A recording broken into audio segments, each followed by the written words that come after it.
Alors,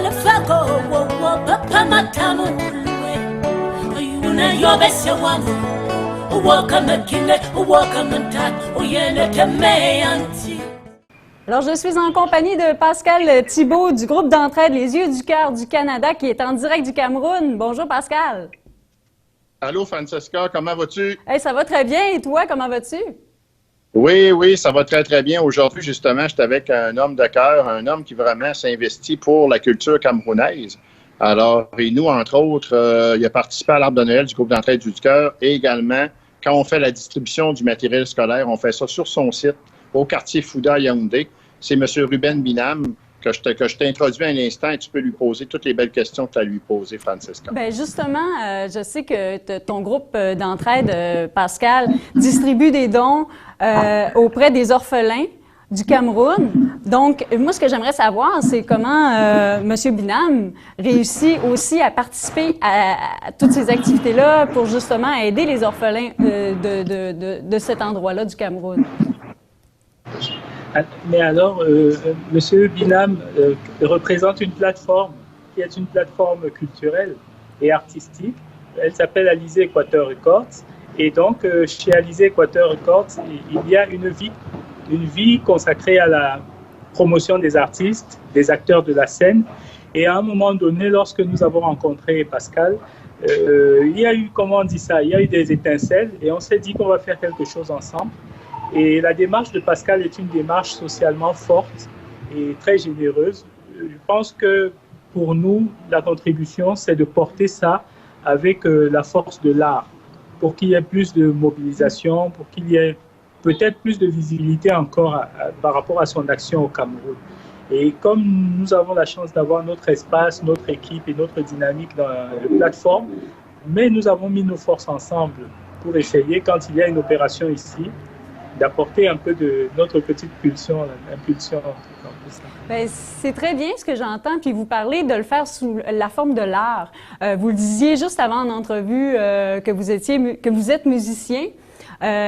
Pourquoi l'art permettrait d'aider ces enfants-là, sous quelle forme ça peut venir en aide aux enfants? Alors, l'art pourrait venir en aide parce que déjà, ça vient en soutien aux actions ponctuelles. Je veux dire, lorsque nous venons pour une cérémonie, par exemple, de distribution de fournitures scolaires ou de cadeaux pour Noël, l'art vient en support pour que les enfants soient dans une ambiance festive, pour que les enfants soient vraiment dans la joie. Et ensuite, l'art peut aussi venir à un deuxième niveau dans la forme inspirer ces enfants. Puisque beaucoup sont là, ils vont recevoir leurs cadeaux, mais quand ils voient chanter des artistes, quand ils voient des musiciens, ça leur donne aussi une idée de ce qu'ils pourront peut-être envisager comme carrière plus tard. Donc l'art vient aussi dans l'idée de leur dire la vie est belle, il y a de belles choses qu'on peut faire. Quand vous serez plus grand, peut-être que vous pouvez aussi exprimer quelque chose de fort et exister par cette expression-là. Donc ça permet de rendre accessible l'art auprès des jeunes, puis en même temps les inspirer. Oui, absolument. Tu sais, Francesca, il ne faut pas oublier que Ruben Binam, qui te parle, a accompagné les grands artistes au Cameroun. Il ne faut pas oublier ça. Dont, entre autres, X Malaya, Manu Dibango. Il a produit le dernier album de la grande chanteuse au Cameroun, Anne-Marie Dié, qui malheureusement est décédée. Alors, c'est un homme qui est très connu au Cameroun dans le milieu artistique. Il a produit des artistes très connus et c'est un homme qui travaille. Moi, toutes les fois que je le vois au Cameroun, là, en tout cas, je me demande s'il réussit à dormir un peu. Parce qu'il travaille tellement fort. C'est un homme qui est vraiment dédié à sa cause. Ça, c'est... Bien, je pense, Pascal, que tu sais bien t'entourer de gens qui y sont en mesure de pouvoir t'aider. Jeunes aussi, parce que...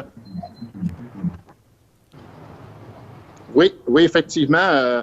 Oui, on s'entoure bien, mais je m'entoure avec des gens de cœur. C'est ça qui est important. Le groupe d'entraide du cœur, le cœur doit exister partout où on est. C'est ça qui est important. Bien, c'est merveilleux, puis ça transparaît parce oui, que... Oui, est-ce que tu m'entends bien? On est vraiment en direct du Cameroun. Oui, on t'entend très, très bien.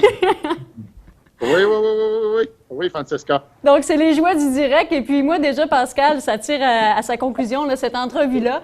Par contre, je suis très heureuse d'avoir rencontré, juste pour pas me tromper, Ruben Binam, qui œuvre beaucoup au sein de ces fondations-là. On a nommé, c'est le fondateur du Centre culturel Fondant, ainsi que Alizé Équateur. C'est quelque chose. Une très belle rencontre aujourd'hui. Les gens aussi, Francesca, peuvent aller sur la page Facebook de Alizé Équateur Record. Ruben répond aux messages. S'il y a des gens qui ont de plus amples informations, des questions, ça va y faire un immense plaisir d'y répondre. Bien, merci beaucoup à vous deux pour cette belle entrevue. Puis, on vous souhaite bon succès puis bonne suite dans toutes ces activités-là qui sont fort inspirantes pour les orphelins du Cameroun. Francesca, la semaine prochaine, on devrait avoir un avocat avec nous. Ah, un avocat, on va parler de la législation, j'imagine? Non, il va nous parler un peu du système d'adoption au niveau des procédures pour l'adoption des enfants de la rue et orphelins du Cameroun. Ça risque d'être très intéressant. Merci, Francesca. Merci à vous deux. Merci à toi. Bye-bye. Merci beaucoup. Bye-bye.